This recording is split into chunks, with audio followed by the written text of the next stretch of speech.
브릉 브릉 삐삐 브릉 브릉 삐삐 띠띠띠띠띠 띠띠띠띠띠띠.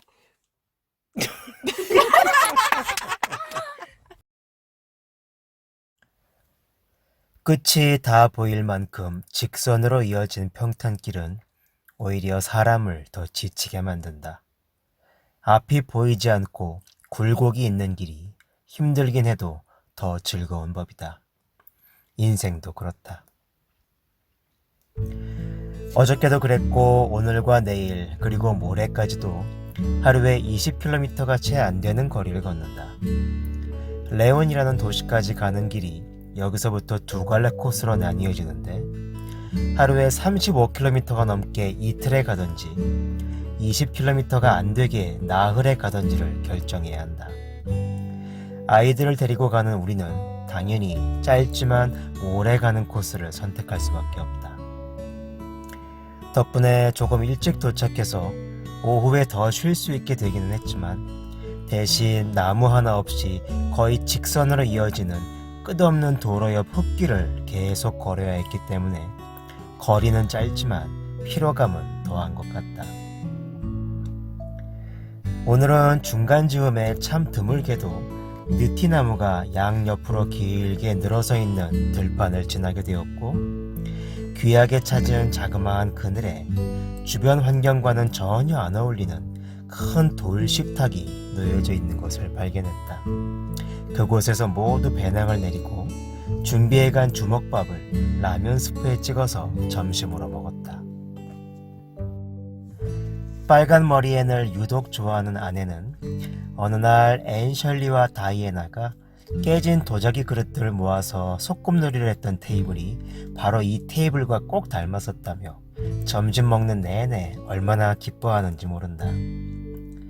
이럴 때 보면 참 아직도 소녀 같고 그렇게 사소한 것 하나라도 행복해 하는 모습을 보며 고맙고 감사하다는 마음이 든다.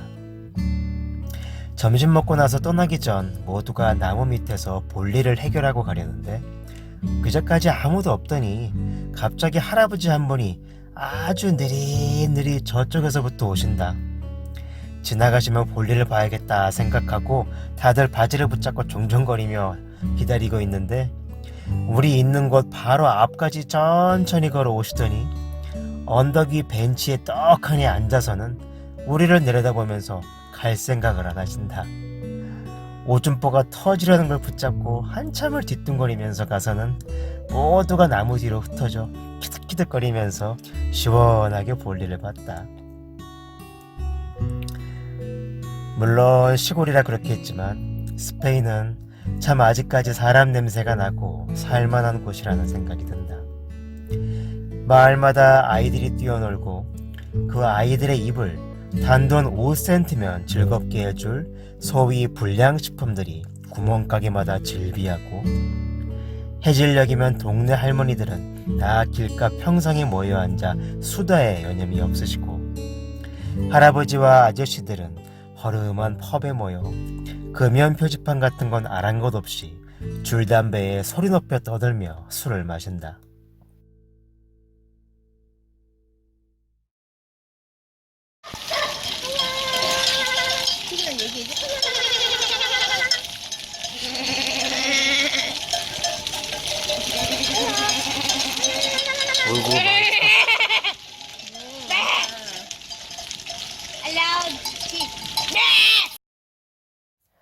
식료품점에 어떤 물건을 사도 3유로가 넘는 걸 찾는 게 쉽지 않다.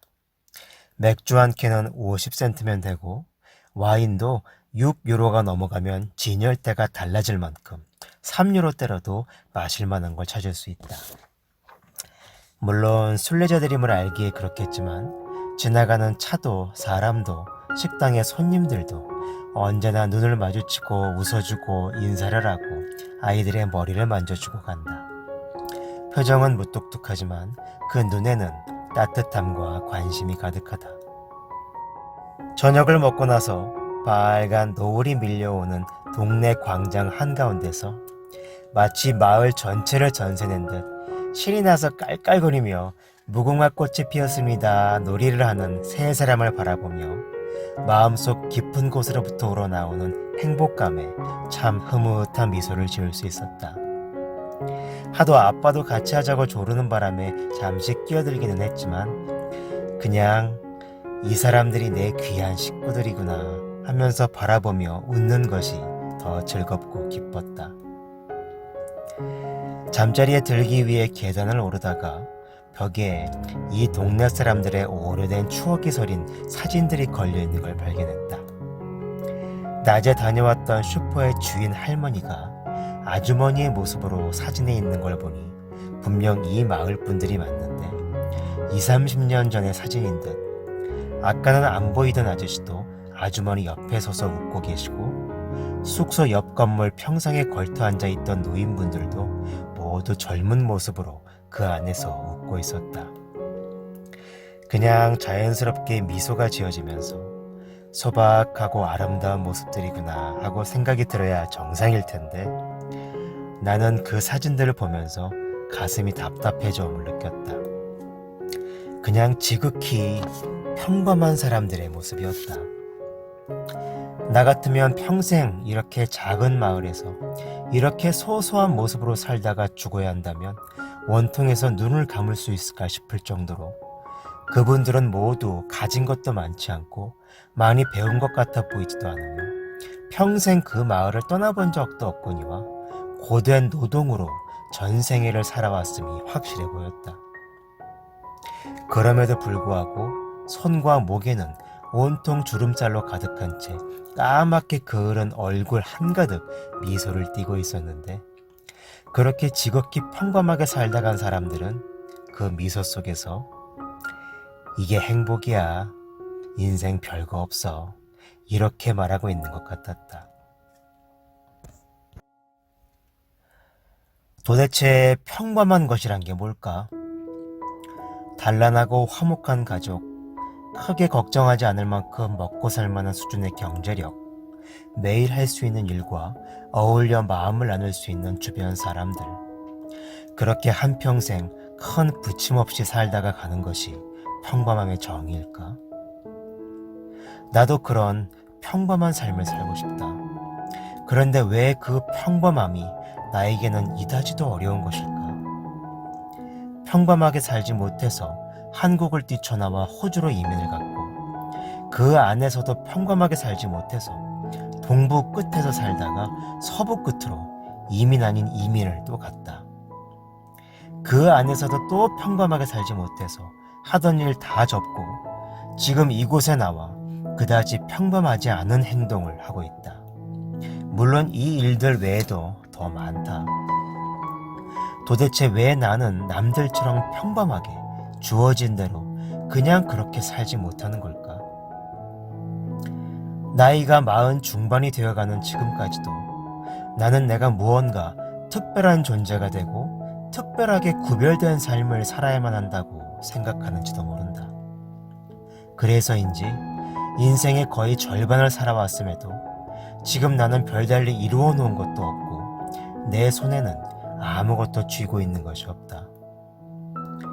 현실에서 그런 특별한 삶을 살려면 그럴 만한 위치에도 올라서야 하고 경제적으로도 뒷받침이 되어야 할 텐데 그런 것들은 전혀 마련이 되지 않은 상태에서 그저 현실이 뒷받침해주지 않는 몽상가적 희망과 아무도 인정해주지 않는 공허한 자존심만 갖고 하루하루 버둥거리며 몸부림을 치고 있는 것 같다.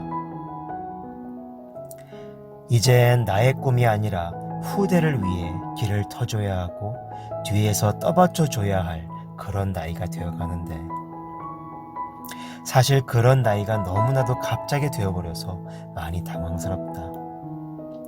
아직도 어두운 밤골목에서 꺼질 듯 위태로운 자그마한 등 하나 들고 갈 곳을 몰라 이리저리 두리번거리고 있는데 어느 순간 돌아보니 내 등 뒤에 달린 사람들이 하나, 둘, 다섯, 여섯, 일곱 모두 나를 따라 같이 어두움 속을 헤매고 있다.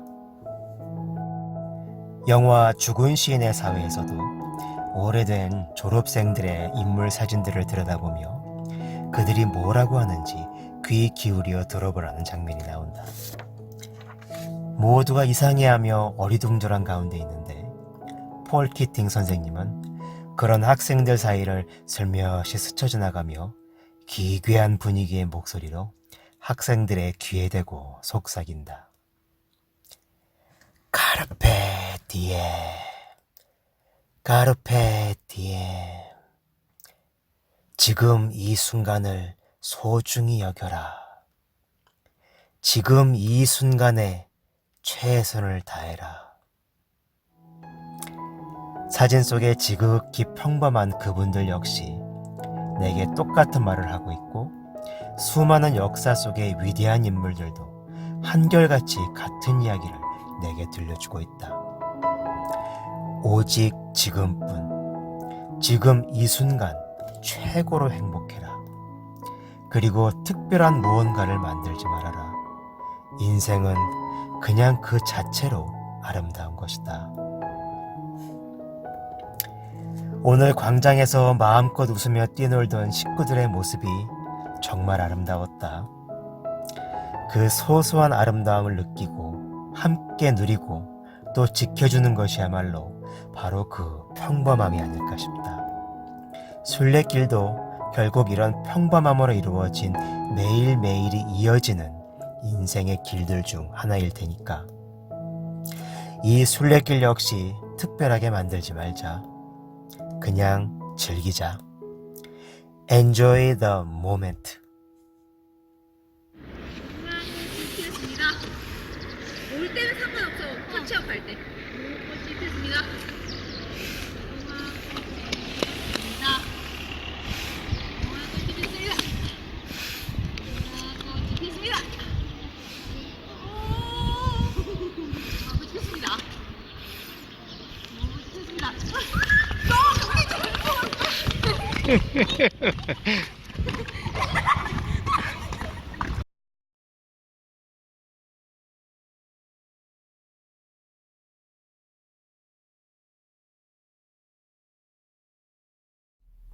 역시 우리 아빠.